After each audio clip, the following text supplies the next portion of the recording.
Hello, my name is Daniel Slabodar. I'm a Liquid Integrity. I would like to introduce myself in this channel and talk a little bit about myself. What am I doing here? What are my aspirations, and what is the music that I do? So a little bit about myself. I am originally from Estonia, Tallinn. I was born in 1976 in the cold months of October. um, I've got my music education in Tallinn, in a music school in Tallinn, and after that, I started improvising. Actually, my father caught me when I was 8 years old, uh, practicing my pieces of music, and this was a little bit weird because he came into the room and asking Daniel, "What are you doing?" So I'm playing the pieces that needed, father. So it's all good. But actually, I was just improvising on the themes that I have actually composed. So my first piece of music was composed when I was 8. This was March, as you call it, maybe. And then it's just moved on in different countries that I used to live, and practically when I was in the middle school, I've got my first Roland. I think it was Roland E16 with general MIDI kit that I was able to connect to a computer and compose some electronic music.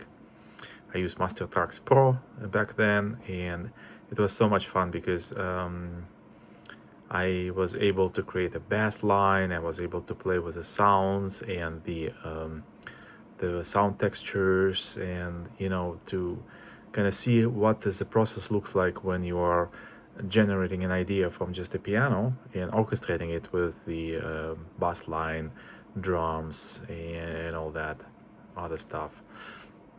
So I was teaching a little bit of music and to small kids when I was young, making some extra money.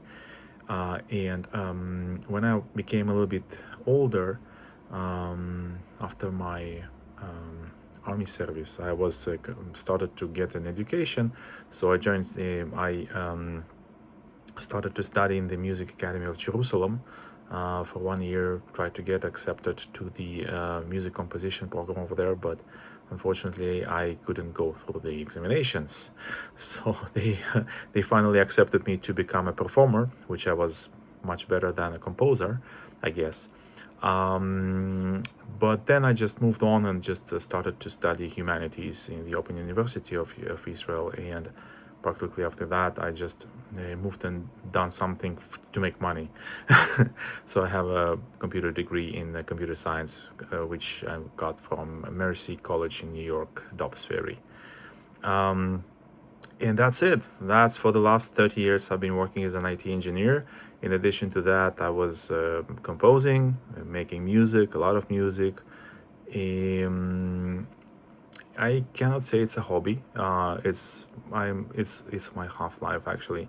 I love improvising, sitting near the piano and just compose about what I feel. And practically I have lots of different compositions that I'm just planning to put online with the ability to go through Suno, which is just an amazing tool today. It's available just to put your idea, and it just generates like with one click a perfect melody that you just could put online, and so people would listen. I don't like this idea at all right now because after 2 months of using it, I just kind of got into this position where this music is generalized too much. I don't see details. I don't see effort. I don't listen to. I cannot hear effort that was being done when I was composing it, and it's a little bit sad because it's like taking a gem and just generalize it to mass production like plastic. So I'm not gonna use this, anymore unless I will find somehow a solution that would allow me to use their arrangements, which is quite wonderful, and modify the sound and add my own voice. Somebody would be able to sing for me or something like that. So I'm sorry for the mess that I have behind me. This is just because due to my moving, but Um, yeah, so back to my professional career in music, right? So as I moved to United States, a little bit before that, I was composing music for theaters.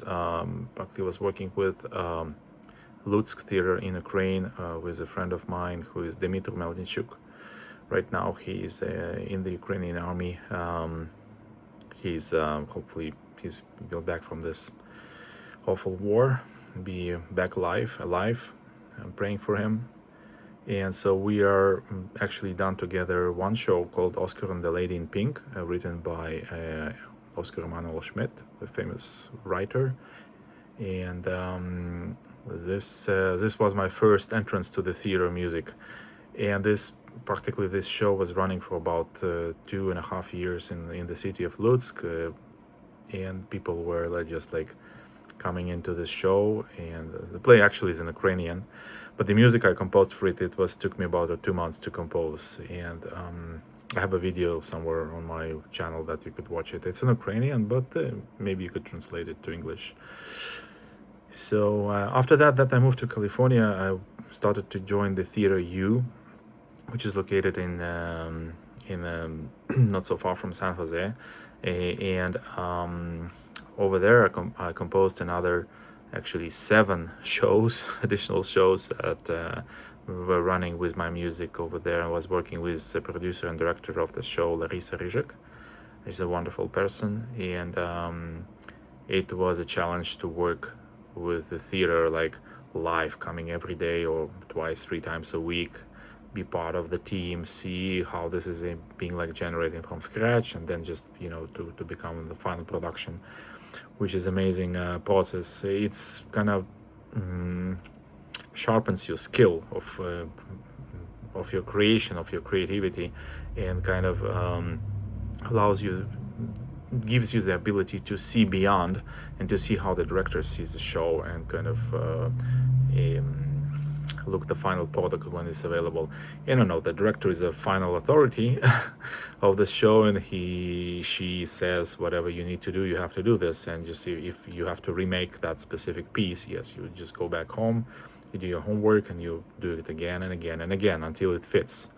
And if it doesn't fit, and if it's by the end of the day, when you have a scene that's has to be deleted because of the time, because of the it's too difficult to perform, or the music is too loud, or any other, like, it's all this part of creativity. And when you see the show by the on the premiere time, you just see it, and you just hold your breath, and just you think, oh, that something is going to happen, something beautiful is happening. And the people who are coming to this show, they see the final product of it, and it's so amazing. It's just like when you see that happening, it's like a star that is born, and it's shining for a couple of weeks. When the show is on for 10, 12 times, we perform this in this theater. It's a small theater for 60 people only, and people going out and say, oh, the music was beautiful, this show was beautiful, the production was amazing, the actor plays were like, it's a whole product of people working together in kind of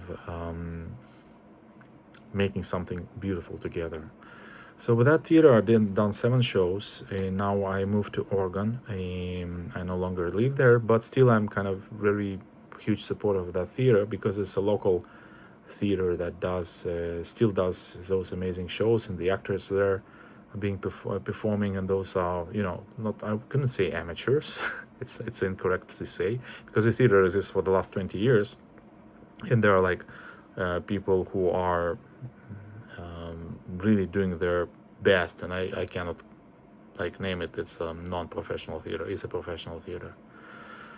So yeah, computer games, movies, student movies I've done before.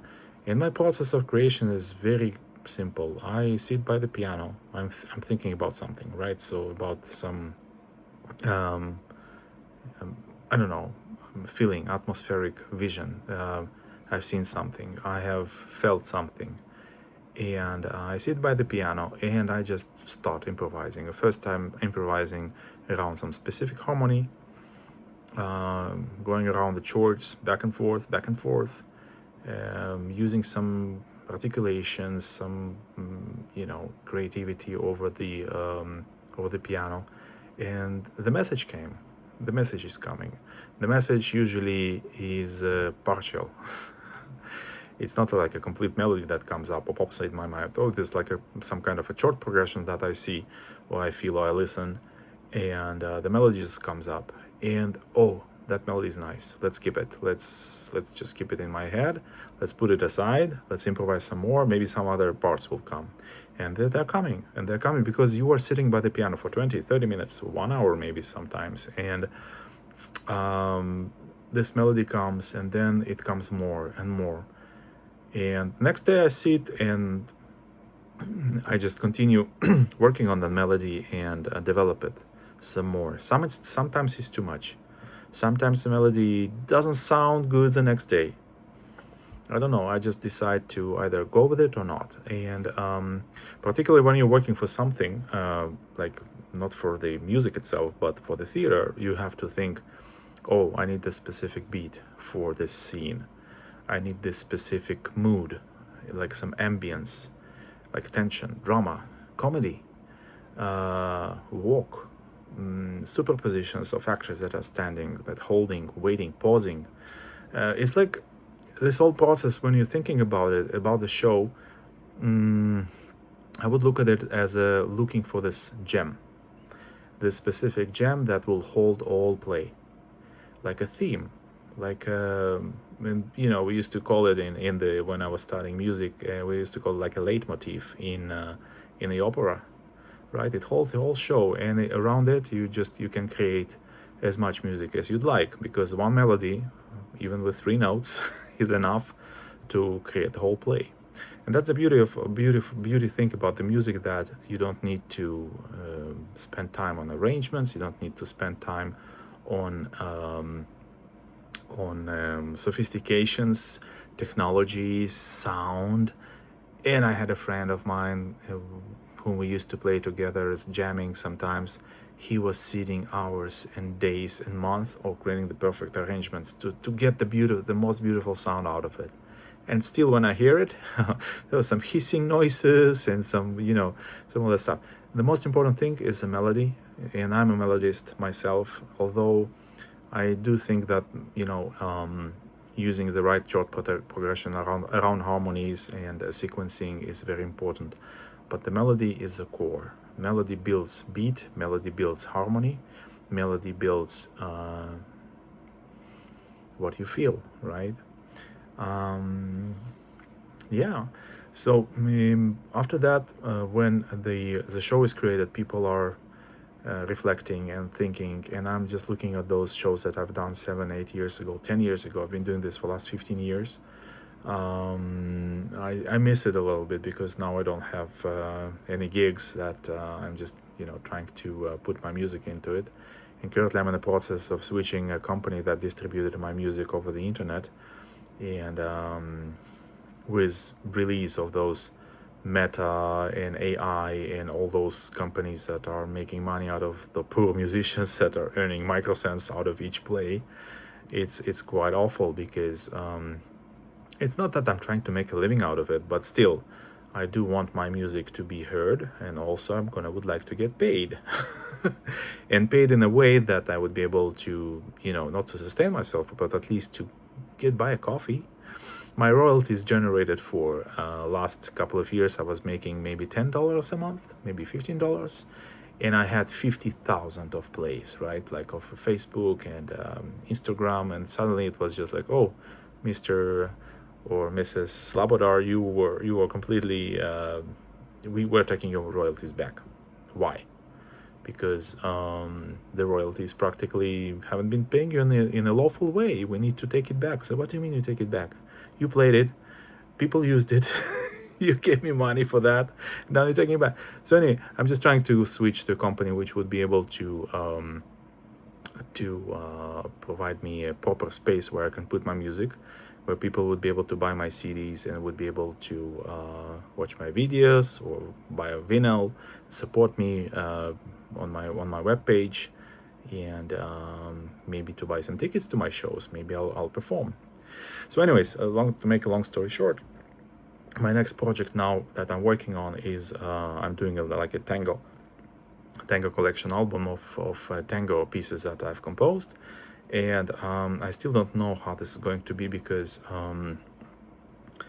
there are lots of tangoeros over there that prefer either modern tango, like a Gotham project, or they prefer like the original tangos from the 20s and the 1910. Or some guys could say, oh, we need like some modern stuff, like Piazzolla, Astor Piazzolla tango stuff. I think music is so beautiful that you can take it to anywhere you would like. If the melody is nice and the theme is catchy and it's danceable, why not go with it? So in any case, I'm gonna work on this album right now. I used Suno for a couple of my last compositions just to see how it looks like, and I'm gonna try and find people who actually dances tango and see if they would be able to use that music for the dance and kind of dance for it. If that will work, we will probably do something in that space. Or I'm gonna do this manually, old school, goes instrument by instrument, and just generate a track with mastering and just release it as a CD. So yeah, what else could I say about myself? Music been a very huge part of my life. It's just like things that I've always done. It used to release my stress after work. It used to make me feel good. I play the piano, I don't think. I feel, I sense, I move around the keyboard with my hands up and down. And you can see in my channel I have lots of improvisations that I've put over there. Some of them are good, some of them are less good. But I have a channel on SoundCloud. You can look me up, called Liquid Integrity, and I have about 90 tracks over there, in addition to 5 albums that I had online, which are not available at this moment, but they would be in the future. I'll let you know. So in any case, in this channel I would be probably put some videos about how I compose, the process, right?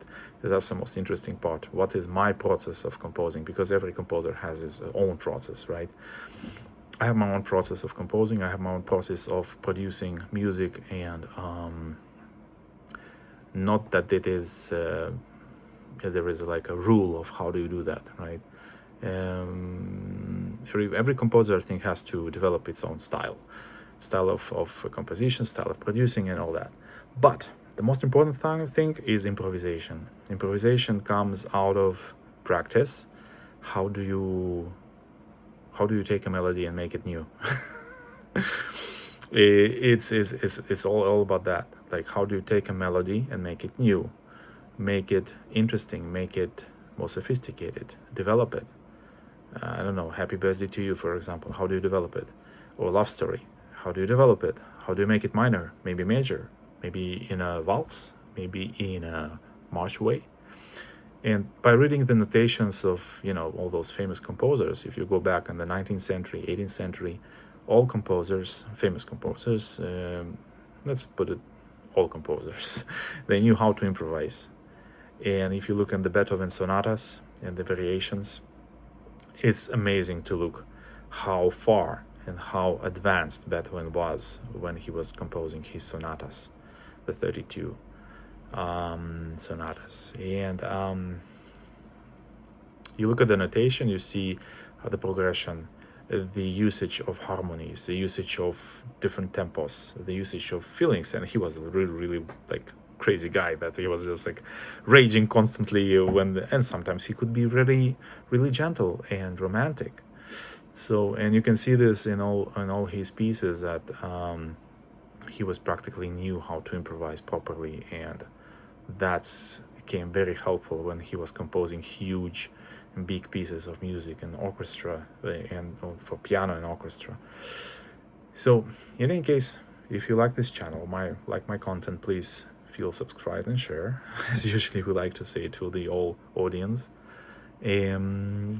Hopefully you will find this channel interesting for yourself, just as a music amateur, professional, or learning music, learning how to become a professional composer. And yeah, your best friend would be choose a composer you like and study him, specifically take everything that he wrote, study from his beginning, how he started, how he developed, and what he achieved, what kind of music he's writing, composing, like composed back then.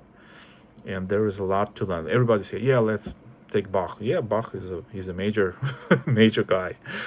But I specifically, of course, I like Bach, but I also like Beethoven, and I like Mussorgsky, and I like Saint-Saëns. And I particularly started to, but I have to like all music because I've listened to it all, almost not all, but I've listened to a lot of it. And particularly the music that I have learned a lot, and how do I actually look at music. I was listening to Vangelis. He passed away about 2 years ago, and he was one of my favorite composers that I was influenced a lot from his style, about the composition style, about what he's composed, and how he achieved this his own style. And you can hear it in his albums, very melodic, very harmonic. But we also have lots of experimental albums, which sounds really interesting. But he didn't think when he was composing, putting this on the album. He didn't think at all. He was just sat on the piano, improvised, got a melody, and just put it on. And that, I think, is a gem of main creation. Of course, if you want to take it more and make it a little bit more structured, and if you want to take it a little bit more to the level where you want to make it I guess structured, that's a real word that you want to put on. So yeah, get yourself a composer that you like, listen to it all, study him, study her. And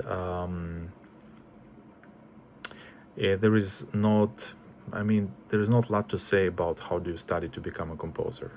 Just study your favorite composer first and take someone else. For example, when I studied tango, I studied Astor Piazzolla. I studied his music. It took me a couple of months just before I started to compose my own.